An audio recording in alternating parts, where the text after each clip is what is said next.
Hello mga beshi! Welcome back again to our YouTube channel, 365 Days Pinoy Foods. And today ngayong araw, gagawa tayo ng nagte-trending ngayon na mango cream cheese turon. Yum! Sisimulan natin sa mangga. Isang pirasong malaking mangga lang po para sa recipe natin. Hihiwa-hiwain lang natin siya ng maninipis tulad nito. Yan.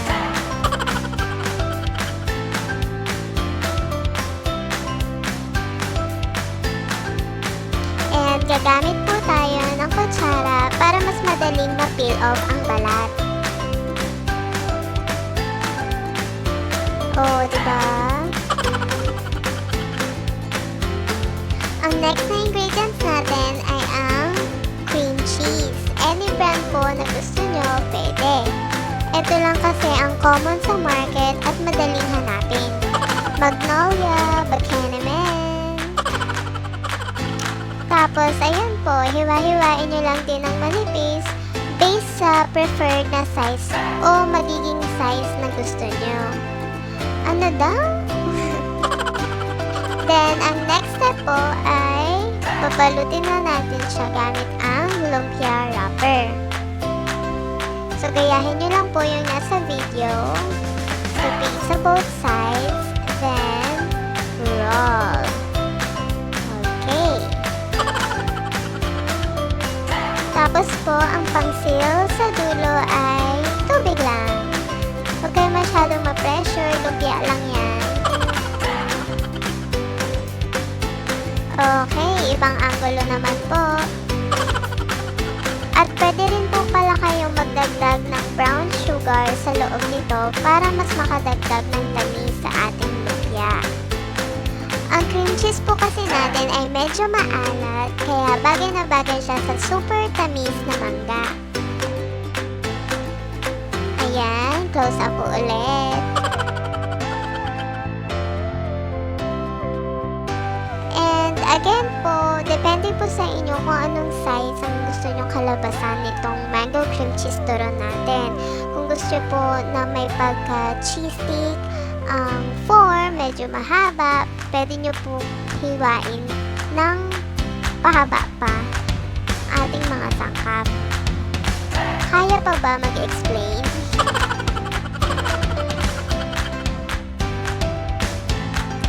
Once nabalutan na po natin lahat, ready to fry na po tayo.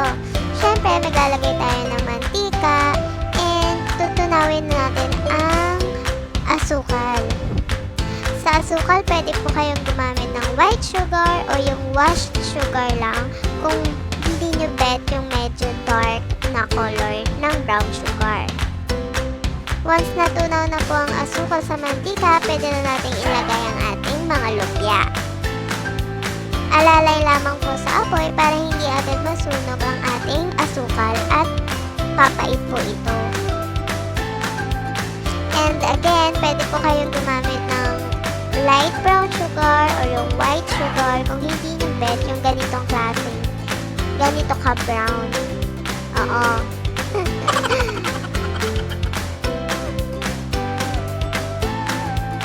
Pag ramdam nyo na pong crunchy ng ating lumpia wrapper, pwede na po itong ahunin. Okay, close up again.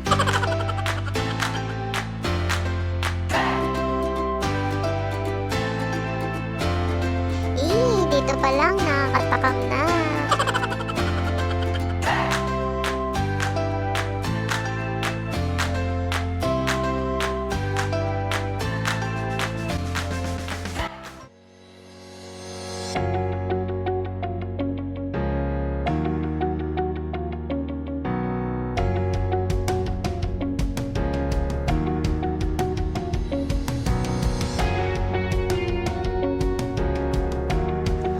Diba?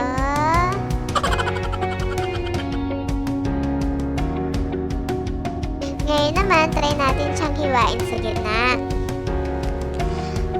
Okay, wait lang. Medyo matigas. matigas. Wait lang ah. Ayaw mahiwa.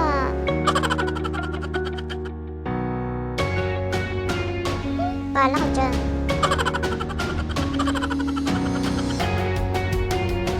Oh, diba? Sarap. Ang sarap po niya talaga. Naghahalo ang tamis at alat.